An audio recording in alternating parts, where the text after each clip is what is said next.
I like what Mike Rose says. Teach your kids that it's okay to work with your hands. Teach your kid it's okay to be a plumber. We don't need a whole bunch of lawyers or a whole bunch of doctors. It's okay to be a plumber. You know what I mean? And the money's great too.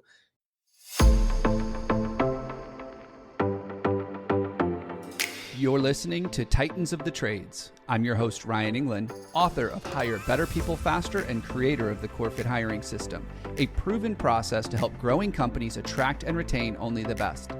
I'm on a mission to revolutionize the perception of the trades and elevate it to new heights. After growing up in a blue-collar family, my passion for making the trades cool again runs deep. If you're a titan in the industry and want to be on my show, stick around until the end and I'll reveal how you can be my next guest.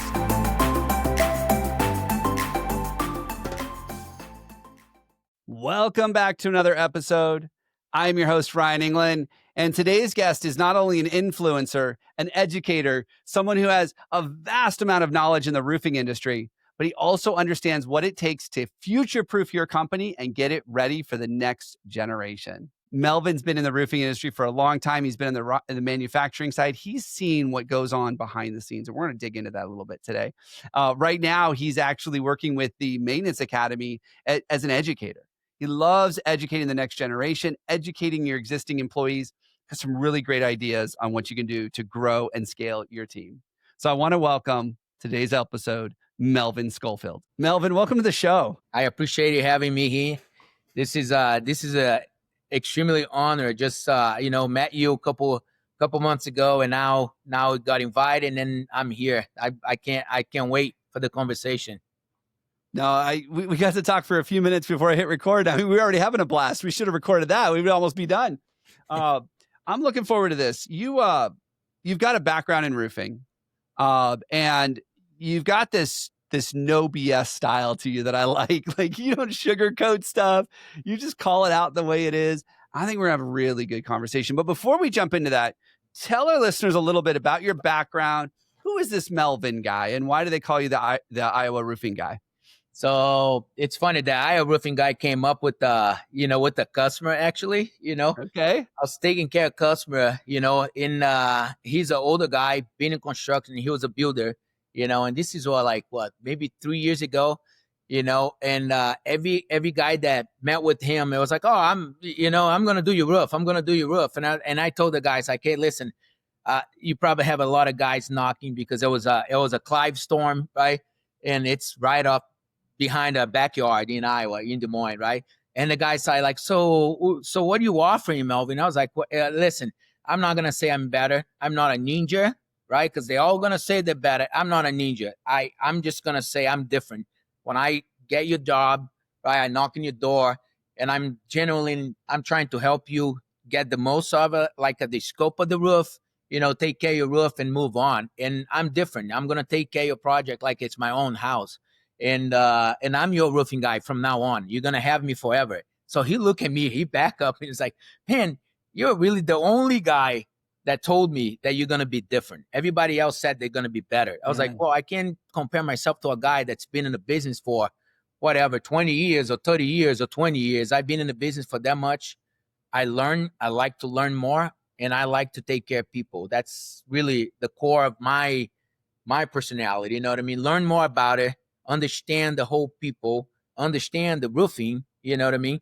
And then I said, I'm going to be your roofing guy. And then at that moment, click, right? I started showing like, hey, I'm your roofing guy. And somebody said, like, why don't you put that on your LinkedIn? It adds up, right? Because you start talking to people. And by any means, I'm not a marketing guy. You know what I mean? The whole marketing thing, that market itself, I'm not really a marketing guy. I've always been in sales. But I think that salespeople need the marketing, more than anything else. You know what I mean? And so that's how that Iowa roofing guy show up, But the background, it's I've been in roofing like for 7 years now. I was in a manufacturer. I worked for a Canadian company called Ico Shingles, and got a lot of experience in training, a lot of like how to train contractors, how to sell residential sales.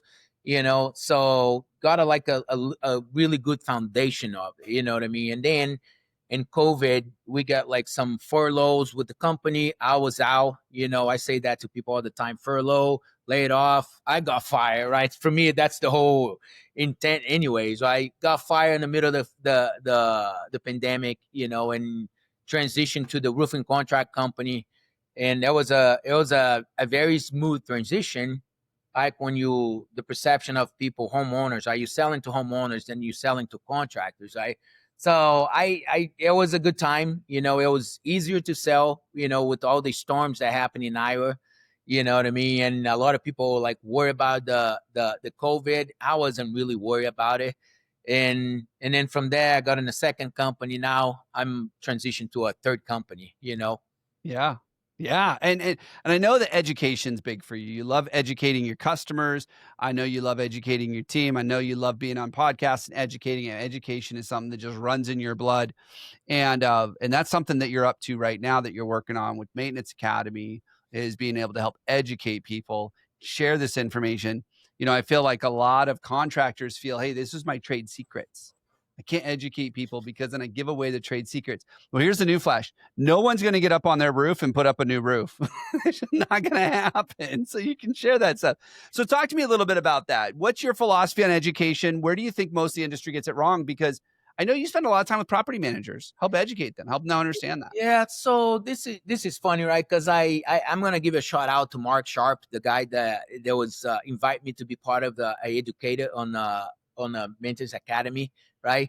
He saw my videos. I mean, a lot of people like see my videos on LinkedIn, and I didn't have any platforms besides LinkedIn, and I met with a lot of property managers on the past, and still meeting with a lot of them that the contractors come in and they just sell a repair, right? They sell something, and they have no idea, no knowledge about how much that costs, right? What is going to add in that budget. And now it's budget season, right? So it's always saving money for them. I think property managers have a really hard time because they're in between the property owners and the vendors, right? And the vendors could be like anybody, like for me, for example, you roofing, right? A concrete or, anything that it's related to paint, right? So that you have to maintain your property. I I just felt that every time I talked to a property manager, the same problems would arise. It would come up like, oh, this guy charged me more, you charge me less. I was like, well, it's not really about the charge. And that's why I had the idea to come up with the roofing cost guide. So that way I can send that to people and be like, hey, this is what you should expect for your budget, right? This is will help you for your next year, and so forth. And I feel, it's funny what you say about contractors don't want to share. I feel like the 80s and the 90s came up, right? And the internet is so broad. You can research anything. Like back in the day, you didn't have videos how to change a boot pipe, or you didn't have videos how to change a vent or how to fix a ridge cap or none of that, right? And so you could, I mean, that is video out there, and not just in home service, how to change your cores on your AC. I'm not even an HVAC guy, AC or plumber, and you can go on a video and educate it and trying to do it, right? So, and if you handy, you might be able to follow that directions, all the, and learn and do it. But I never really seen in roofing, I mean, it's just like Yeah. put a letter, go up there and make a video. The only problem that I have is it's really hard to do it on your own. I don't have anybody holding the camera. I'm on the phone trying to do a repair, and then I gotta cut Yeah. it, you know what I mean? So, but yeah, the whole goal is educated people, educated property managers, educated realtors, educate like homeowners, right? How to not get scammed by a roofer that say like, hey, this is, you need a full replacement in your roof. I have a pet peeve with that. You know what I mean? Like that's people buy products, they buy service, right? And that's a lot of people in the roofing industry that just lie. I mean, they just lie. They go over there, oh, Yeah. you need a full replacement. I think that's any contractor, service contractor. I mean, it's just known throughout the industry. The consumer doesn't understand it. They can't see it. They can't fix it themselves. So they got to just trust. And I know that trust is a tough thing to come by in service. As you were talking, it got me thinking about this idea that we live in a world now where we're one search away from a how-to doing something, and usually via video. So I can actually see exactly what I'm supposed to be doing. Yeah. And one of the things that we talk a lot about, especially in the trades, is that we're aging out, right? The industry is getting older. This new generation's coming in, and we don't have the guys, the veterans that have been there for 30, 40 years as much as we used to train them and teach them. And we've got this generation coming in that's used to looking at a how-to on YouTube. Like, Yeah. how valuable could that be if you started capturing some of the things, the quick how-tos, putting them together in video and sharing them with your team? And not only just educating your customer, but educating your team. Like, that's where my head goes, because I'm always thinking about how do you build the team, Yeah. right? Where we live in a world where if I want to know how to do something, I YouTube it. Why don't we think that same way? If we want to teach our people how to do something, we YouTube it. Like, we build Yeah. a YouTube for it. If we want to educate our customers, we build a video for it. I mean, that just it just kind of clicked for me when you were talking. I was like, there's so much value in that, in creating these simple little how-tos. You know, how do you fill out your payroll forms? How do you fill out benefits? How do you Yeah. fix this when this issue comes up? I mean, that doesn't just stop at customers. I mean, you could take that everywhere, Yeah. and You really can make do it that. everywhere. Yeah. It's like Um, I feel it's funny that you say that because I remember when COVID started and a lot of the universities didn't have they have like an online course set up, right? But they didn't have all fully set up there, and they did, right? So everybody adapt, right? And then it's from you know, a sermon in a church, right? That we couldn't go to the church on a Sunday.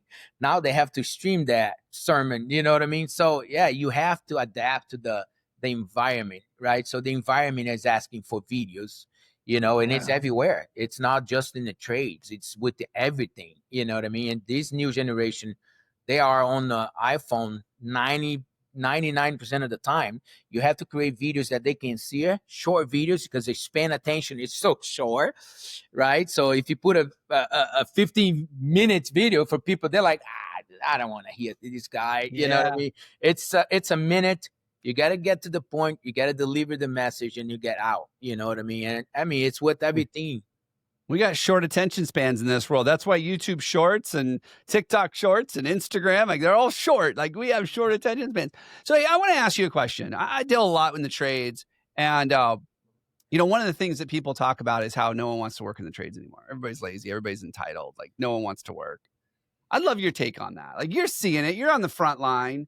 What do you see going on? Why is it that no one wants to be in roofing anymore, or why they don't want to be in the trades? Or You is know, that real? I follow a lot of the trades guy, right? Like in just like you, right? I follow a variety of people that's home service from door, garage doors to, HVACs, I and I mean I don't want to judge generations, right? Because I'm a certain number of age, right? But my grandpa used to say this. My grandpa used to say that his generation has lazy people too. They were just hard to find. So, and I was like, well, and then I mean, this is me at 14, right? Because my grandpa has been dead for 20 plus years, and he said, like, yeah, my generation has lazy people too, Melvin. But your generation, it's just a lot easier to find. They don't want to show up. And I feel like and it's not just generation, right? These new generations that come with the cell phones and iPad, all these stuff that we handle, it's always how easy it is to find to do the job and not to put the effort to do the job, right? Yeah. What can I do to get that job done in half of the time, with some technology that's going to help me? And I understand that. I'm not saying that's a bad thing. You know what I mean? But to build a house in less than the time that requires to put like your hands to work, you know what I mean? It's different. You know what I mean? Like I feel like the job is a lot easier if you sit in an office and then you find a tool to do it, right? To write it for you. Now you can find tools to write an email, to write like a whole sequence. You have like a email that you can send out. Before we have to do that all manual. There was no Yeah. Yeah. CRM that could go, hey, pick up the phone call, right? Put a task on it. You have to do that manually, Mhm. right? So I feel like technology has evolved, right? Everything has evolved with, but the trade's gonna be the last place that AI or technology is going to replace, right? So you need a guy to build the entire system, HVAC system on your basement, no matter what. There Yeah. might be robots to do that. I would say yes. You Not in know, my lifetime. I'm not going to see that happen. you know, I hope I do it. You know what I mean? Like, imagine a project manager manage like 3 different robots to do Mm, the work that, because sometimes a water heater requires 2 guys to replace. yep. You know what I mean? Like for the circumstances of the job itself.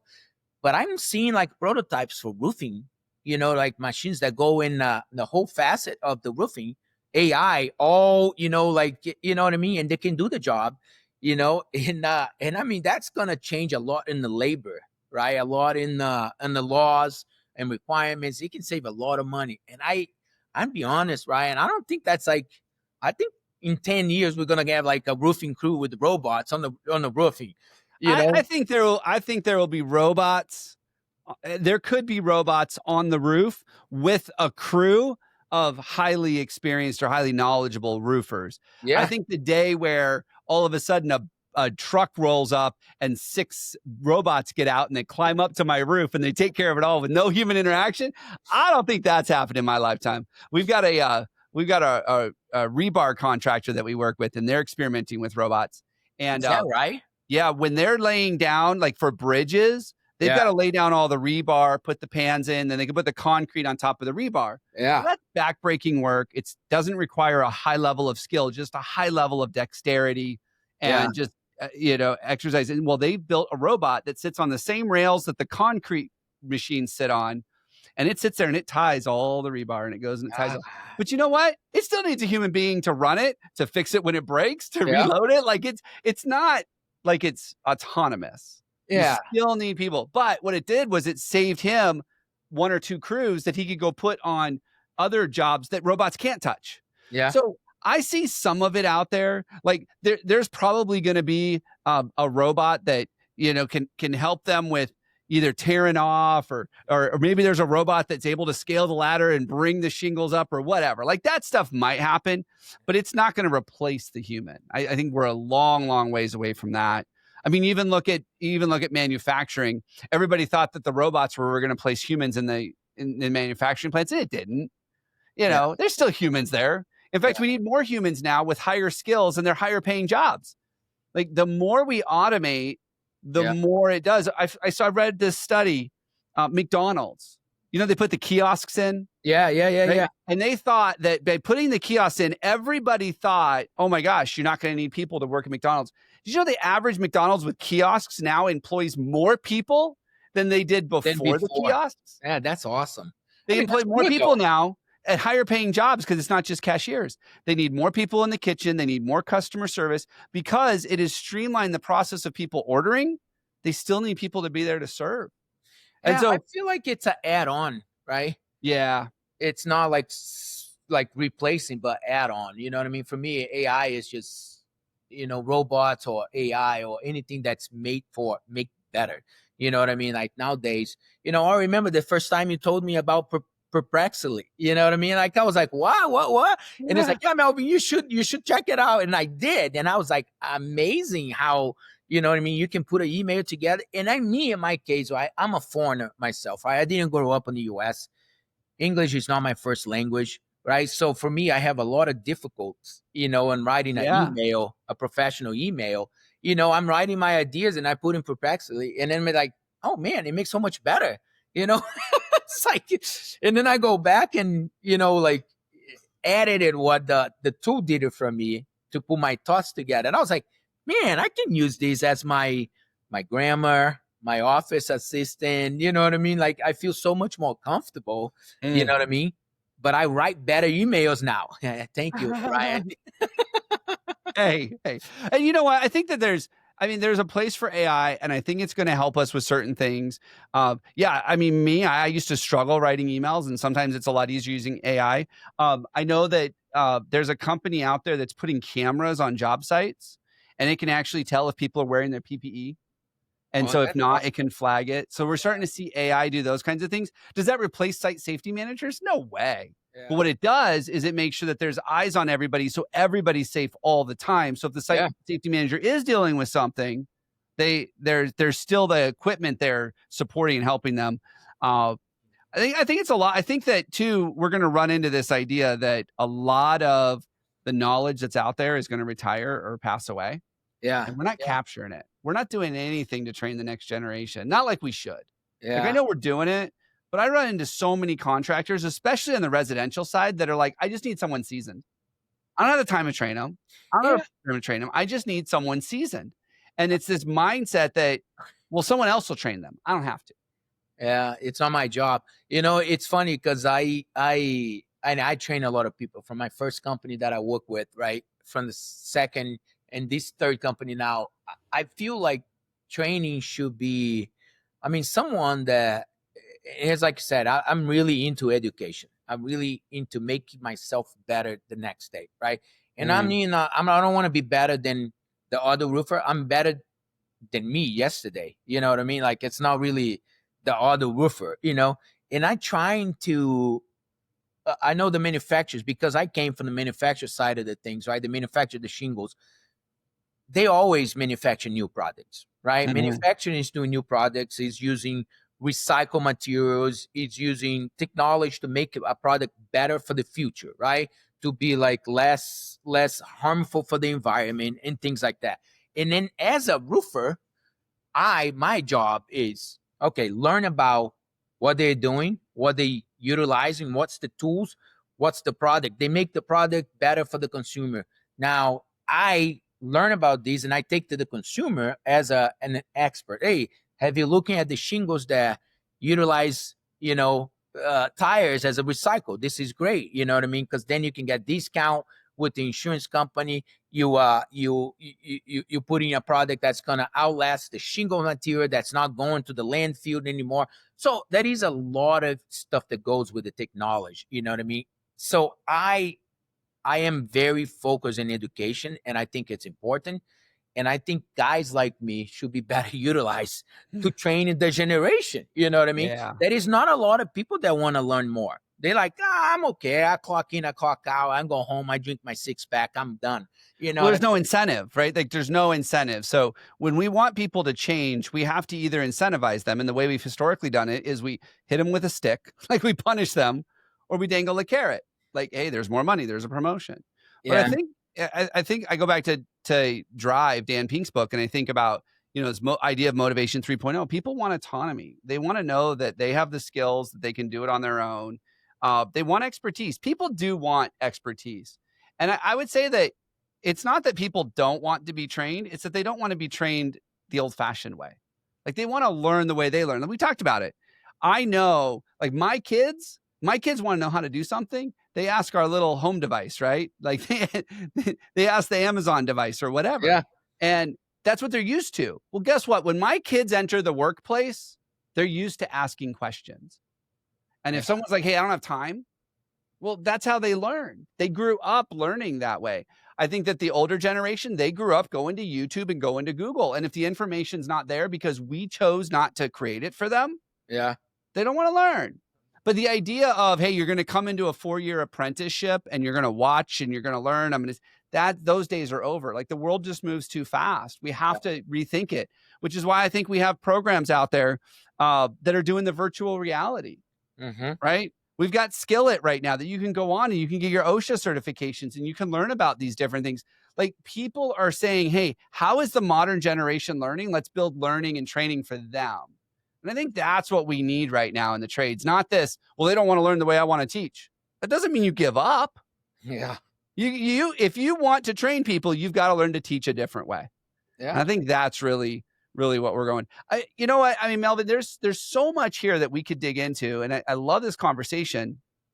What's one thing, like you see this all the time, but like what's one thing our listeners could do if they want to solve this problem with either training the next generation or motivating people or educating their customers or like what's one action item? I love it when we walk away with an action item. What's one thing our listeners could do I that you've seen be very effective? I think that you have to motivate the next generation, right? So I Mm. would say, for example, roofing, right? Like in our company, we hire a lot of people, right? And then the young kids, we need to get one, right?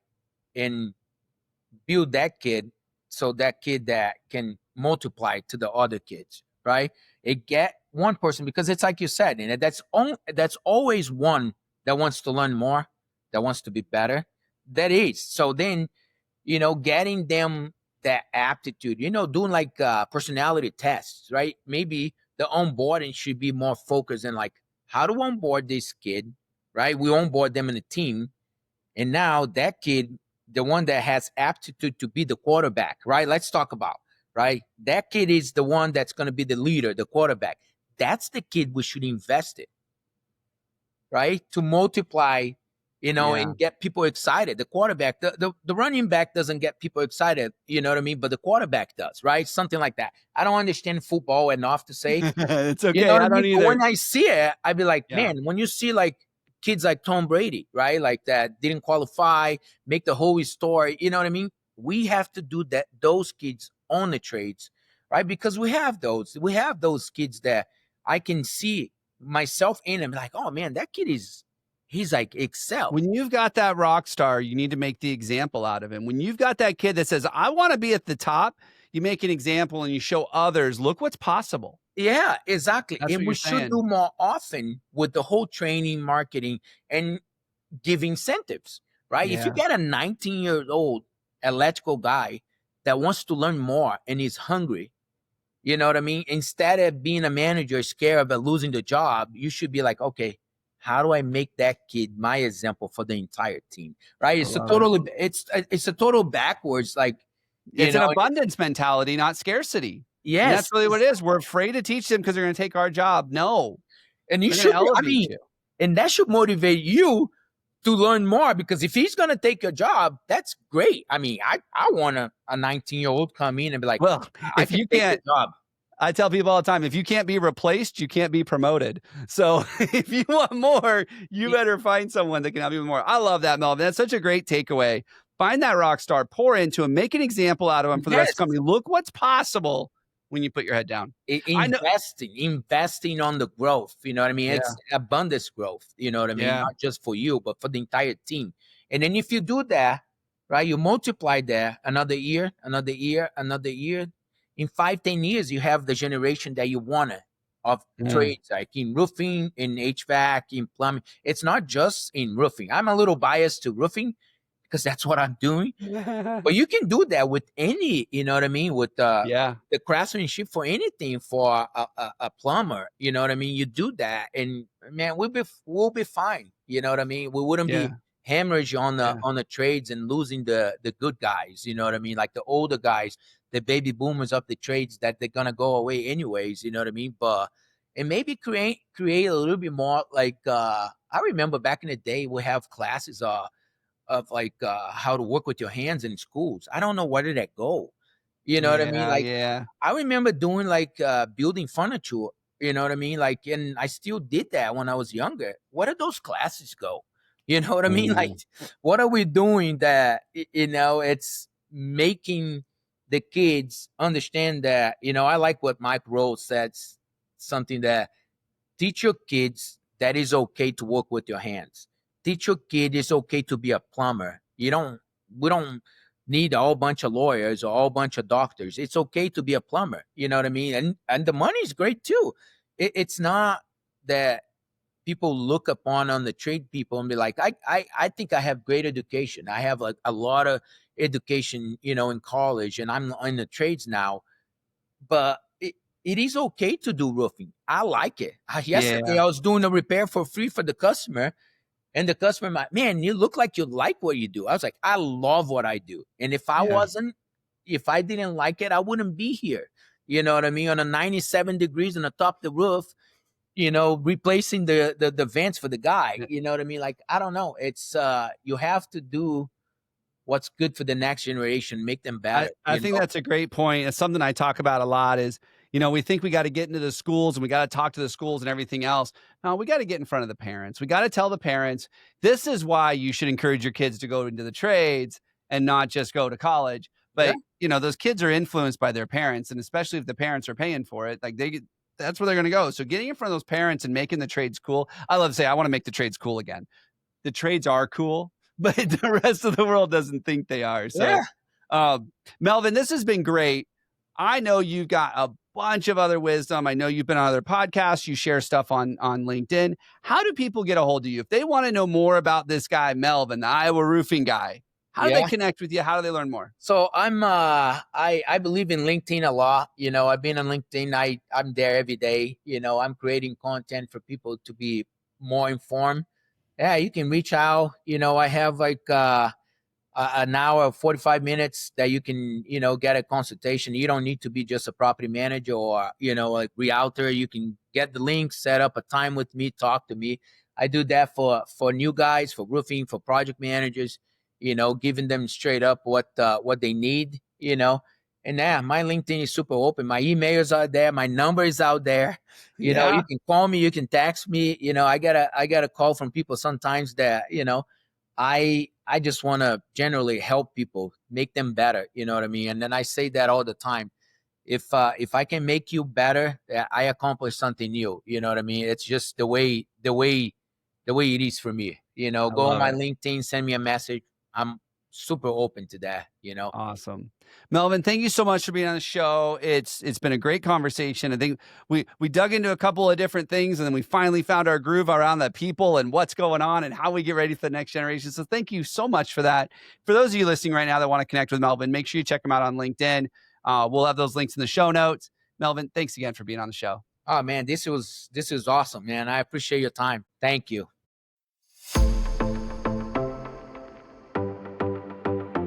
Ryan Englin here. Thank you so much for listening to Titans of the Trades. If you're a titan in the construction, manufacturing, or skilled trades industry and would like to be a guest on my show, please visit podcast.corematters.com. If you found value in this interview, would you share this episode on social media? Just do a quick screenshot on your phone and share it with a friend or post it on social. And if you know someone that would be a great guest, tag them on social media to let them know about the show and include the hashtag Titans of the Trades. I love seeing your posts and guest suggestions. We are regularly putting out new episodes and content. To make sure you don't miss any episodes, click the subscribe button. Your thumbs up, ratings, and reviews go a long way to help promote the show and get me one step closer to solving the labor crisis facing the industry. Want to know more about how we're doing that? Go to our website or follow me on LinkedIn. Thanks for listening.